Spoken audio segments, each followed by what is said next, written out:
Tede, and I am the writer of Sponge, which is a short story.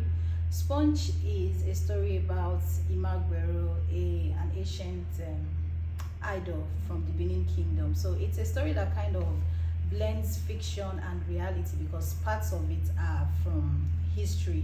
For those people, for those that are familiar with Edo history or culture, you may have heard of Imagwero, the revered beauty that ended up meeting an unfortunate end because the men in her lives were having a little bit of a power play. And unfortunately, as the woman, she was caught up in the middle. So when I wrote that story, having the history, as a woman myself, especially this being Women's Month, I wanted to try and explore the areas that we never actually got to hear because history is so biased, especially to women. They just tell you this is how it is and this is the end. There's no middle ground. So I had to fill in the middle stories from my own imagination, just trying to put myself in her shoes. Like if I were the one that was married to a chief that the king wanted at its time, how would it have been? How could I have? Because we all know she met an unfortunate end, but I wanted to give her more of a poetic end. I didn't want it to seem like she didn't have the choice to do what she did.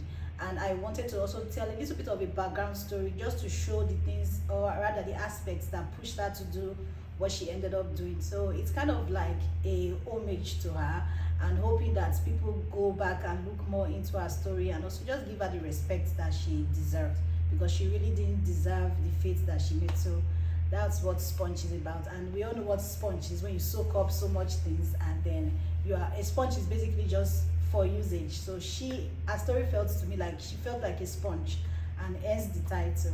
The song I chose for Sponge is titled Bibanke by Asha.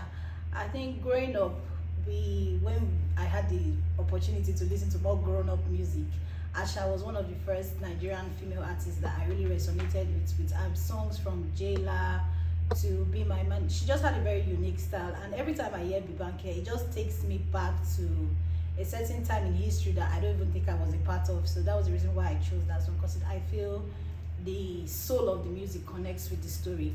And I had chosen Shine Rossman to play as the male lead because I feel, well, obviously she's very beautiful, but she's also very talented. And after seeing her performance in How to Kill a Monkey, I think she will nail it out of the park. Also, she seems like she's very passionate because I follow her on Instagram. So yes, she's a perfect choice for me.